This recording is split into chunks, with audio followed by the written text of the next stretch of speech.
Hi, you guys. So let's take a look at the American independence movement. So, from the very beginning, there have been attempts at unity.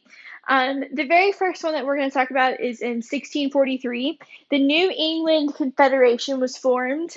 It was consisted of Plymouth, Connecticut, Massachusetts Bay, and New Haven, and they formed a confederation to defend themselves against threats from the Native Americans as well as other Dutch colonies that were nearby. You also have the Iroquois Confederation. Now, they're important because they are an alliance of Native American nations. Um, I only can pronounce the Mohawk, the Oneida, and the Seneca. I'm not even going to try to pronounce the other ones because I would totally butcher them.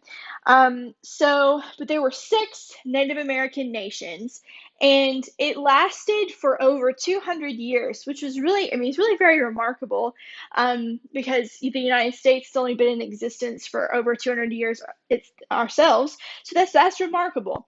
During the French and Indian War, the British urged the colonies to sign treaties with them because they wielded a lot of power among the Native Americans.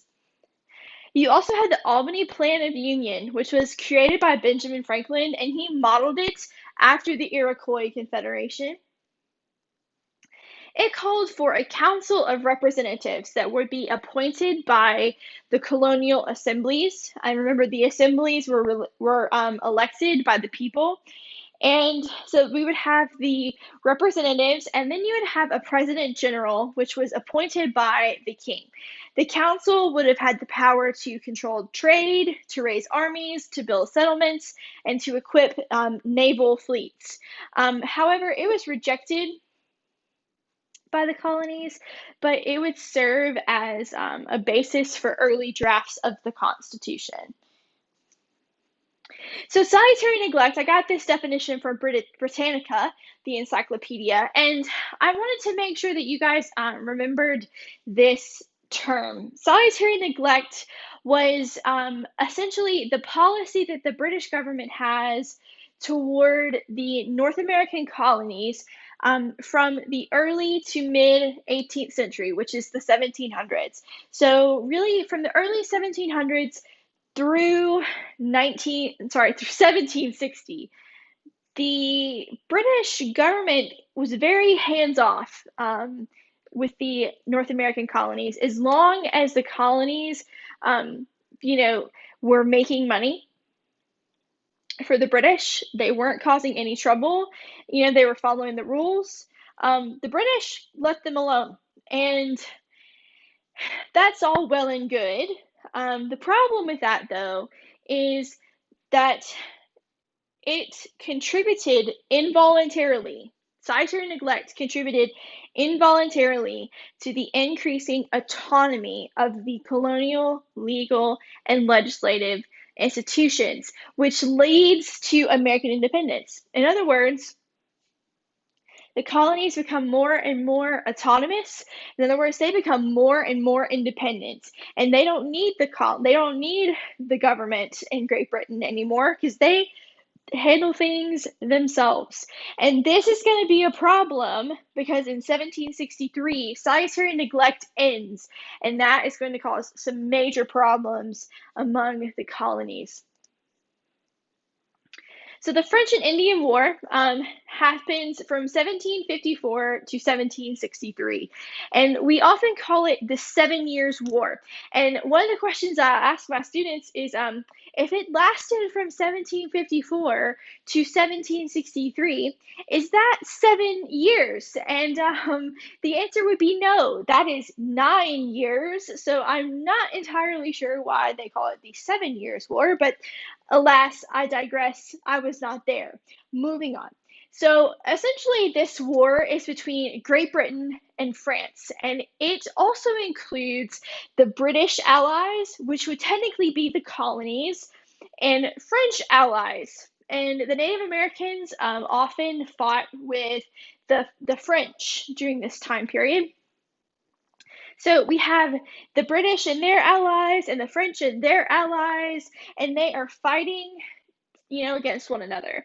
Now, because the British had been in some type of war for a significant portion of the last 100 years, the debt that they accrue during all of that time, plus the years of the 7 Years' War, of the French and Indian War, it set them back quite a bit. And they need to pay that money off. So what good is the colonies if they're not making you money? So they began to tax the colonies. And that was a problem for the colonists because remember, there's been a policy of solitary neglect. They've been allowed to handle things on their own. So the British began to tax them on things like sugar. And one of the questions I asked in class was, what is a ritual that the British do in the afternoons? And the answer would be afternoon tea. And what good is afternoon tea without any sugar? So, I mean, sugar was a very essential part of life. So that was kind of insulting. Eventually, it was repealed, by the way. You had the Stamp Act, where anything that had a stamp on it, you had to pay a tax for. The Townshend Act, it taxed things like paper goods, just like the Stamp Act. It taxed things like sugar. It taxed things like glassware, plates, that kind of thing. It was really a wide list of things. You also had the Tea Act, pretty self-explanatory. It taxed tea. You have the coercive acts, the quartering acts. Quartering refers to the fact that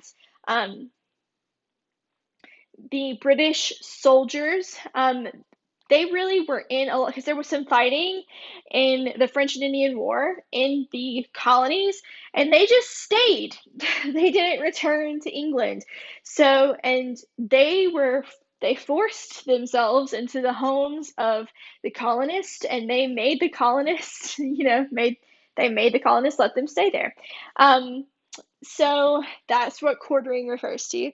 You also have the Intolerable Acts, which were passed following the Boston Tea Party, and you have the Currency Act. So these are just some of the acts that were passed following 1763. And the reason why they really started to tax is because George III became the king in 1760, and he was like, we have got to get rid of some of this debt, and so that is why the policy of solitary neglect would end. In response to all of these acts, the Americans started to boycott British goods. They did lots of different things. They formed committees, they formed societies, they met together to make decisions. It was really, while they really complained about the end of solitary neglect, it really was very beneficial because it started the beginning of this democracy that we have. If we had not had these, the Stamp Act Congress never would have met. And that's significant.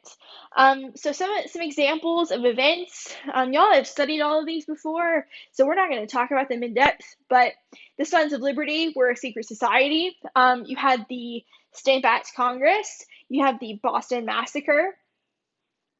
You have the first Continental Congress. You have the Declaration and Resolves. You have the Boston Tea Party, the Committees of Correspondence, the battles at Lexington and Concord, the Second Continental Congress, and the Declaration of Independence. Those are all important things, events, boycotts, societies, meetings, documents that were important to the lead up of the American Revolution. So the First Continental Congress meets in 1774 in Philadelphia, and all of the colonies send delegates except for Georgia. And somebody asked me why, and I like to think that it's just because Philadelphia is a minute from Philadelphia. Georgia is a minute from Philadelphia, so hopefully they just didn't send people because it was too far away.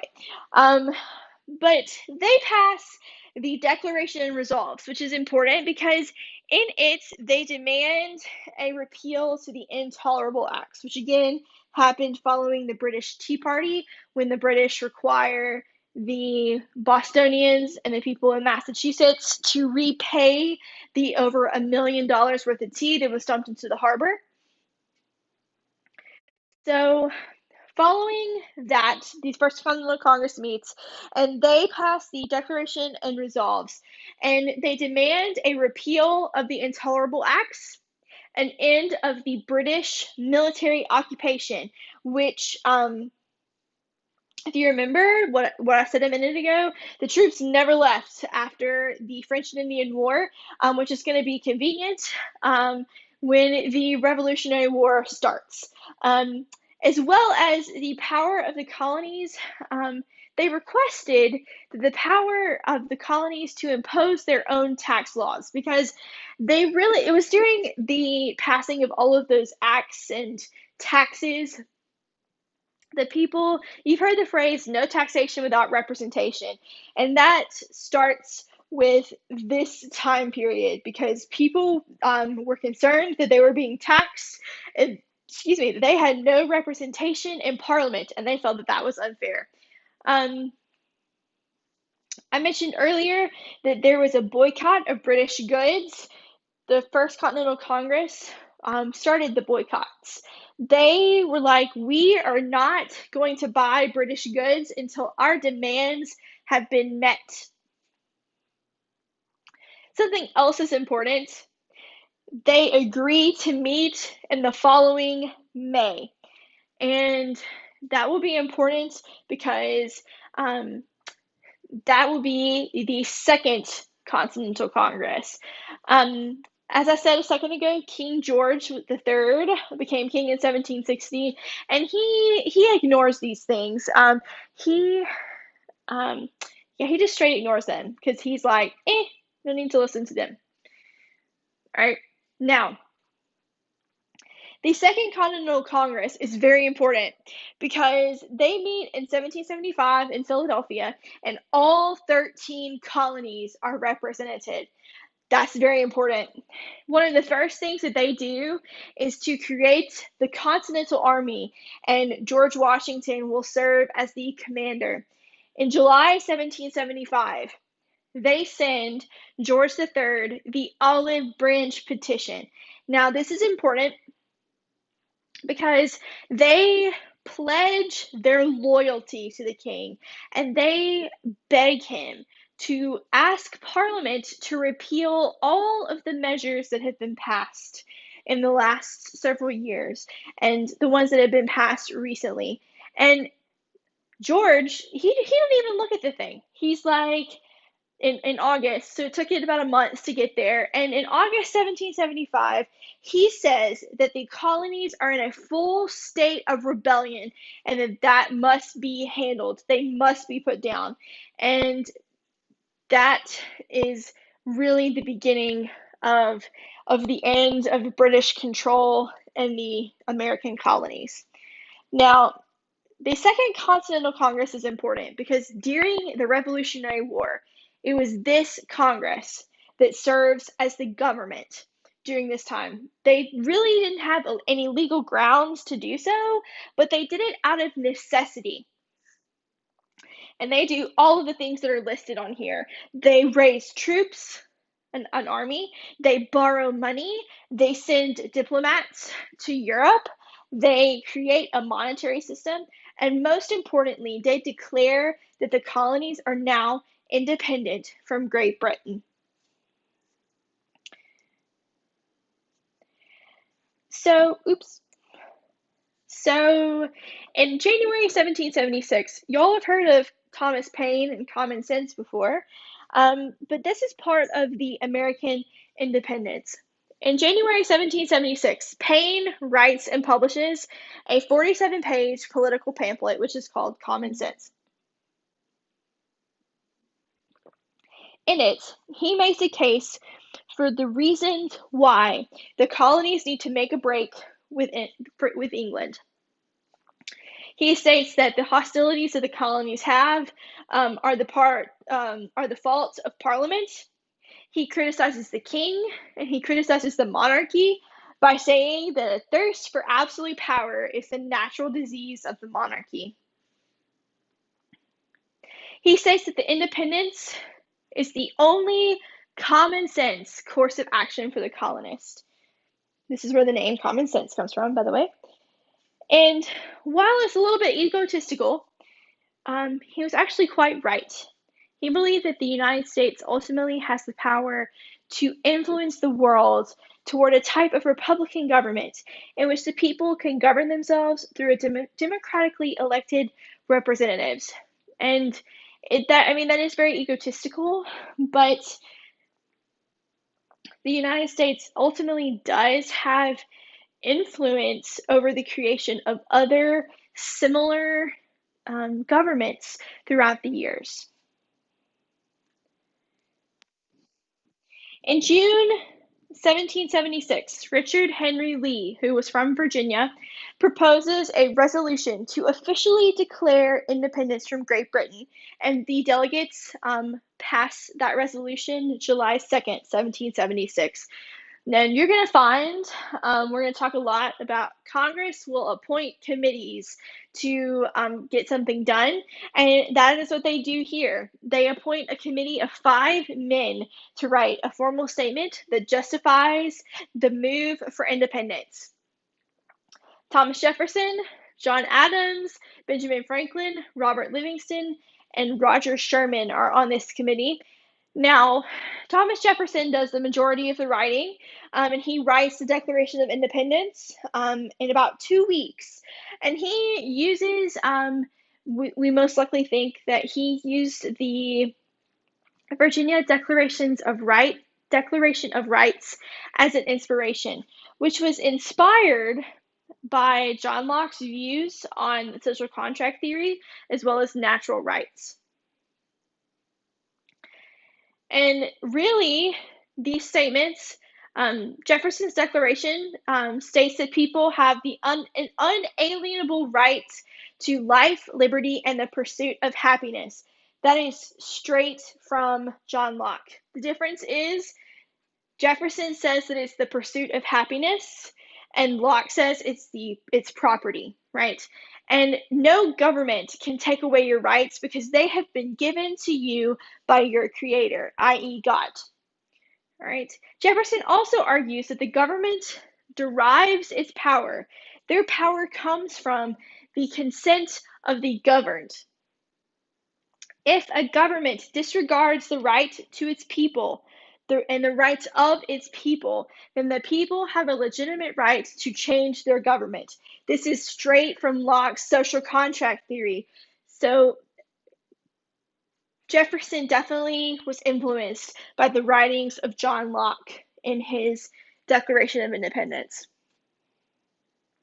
On July 4th, 1776, the Second Continental Congress adopts the Declaration of Independence, and this makes the 13 British colonies now a new sovereign nation. And this is the beginning of the United States of America. So let's talk about state constitutions real quick, and then we will start our next video. So in May 1776, prior to the Declaration of Independence, the Continental Congress, remember we're talking about the Second Continental Congress, they pass a resolution that encourages the colonies to draw up their own plans of government. And in 4 years, by 1780, each of the 13 states have their own constitutions, and they each have their own ideas, but they follow the general ideas that are listed below. And those ultimately are very influential in writing the U.S. federal Constitution. We have self-government, right?